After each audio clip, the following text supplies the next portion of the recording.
পাণ্ডবদের মধ্যে ভীমের এক শক্তিশালী পুত্র ছিলেন ঘটোৎকচ, আর তারই পুত্র ছিলেন বর্বরিক। বর্বরিকের মা ছিলেন মোরবী, যিনি এক অসুরকুলের কন্যা। বর্বরিকের জন্মের সময় চারপাশে যেন এক অদ্ভুত শুভ পরিবেশ তৈরি হয়েছিল।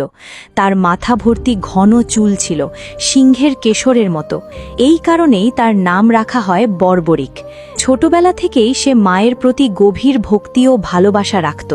তার মা তাকে একটি বিশেষ উপদেশ দিয়েছিলেন, যেখানে দেখবে কেউ দুর্বল সেখানে তার পাশে দাঁড়াবে। বর্বরিক সেই প্রতিজ্ঞা হৃদয়ে ধারণ করেছিল। কৈশোরে কঠোর তপস্যায় সন্তুষ্ট হয়ে মা দুর্গা তাকে 3টি অলৌকিক বাণ প্রদান করেন। এই 3টি বাণের ছিল ভিন্ন ভিন্ন ক্ষমতা।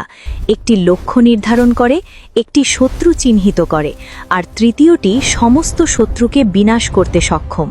সে তার মায়ের কাছে ফিরে এসে বলল যে আজ মা দুর্গা তাকে দর্শন দিয়েছেন। ঠিক সেই সময়েই কুরুক্ষেত্র যুদ্ধের সূচনা হয়। সে মায়ের আজ্ঞা নিয়ে বেরিয়ে পড়ল। মা বললেন, যাও, কিন্তু মনে আছে তো? সে বলল, হ্যাঁ, মনে আছে। যে হারবে আমি তার পক্ষে লড়ব। সে পথ চলতে চলতে সবার কাছেই জানতে চাইছিল যুদ্ধ কোথায় হচ্ছে, কে জিতছে আর কে হারছে। তবে তার মনে ছিল নিজে যুদ্ধক্ষেত্রে পৌঁছেই সে ঠিক করবে কাদের পক্ষে দাঁড়াবে।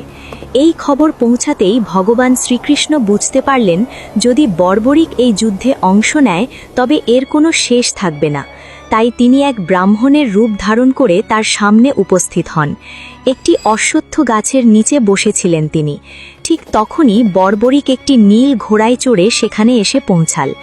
ব্রাহ্মণের বেশে কৃষ্ণ তাকে দেখে মৃদু হেসে উঠলেন। বর্বরিক অবাক হয়ে ভাবল, আমাকে দেখে উনি হাসছেন কেন? সে জিজ্ঞেস করল, বাবা, হাসছেন কেন? আমি ভাবছি, এই মাত্র 3টি বাণ নিয়ে তুমি কোথায় যাচ্ছ? পরের অংশ দেখতে কমেন্টে লিখুন পার্ট 2।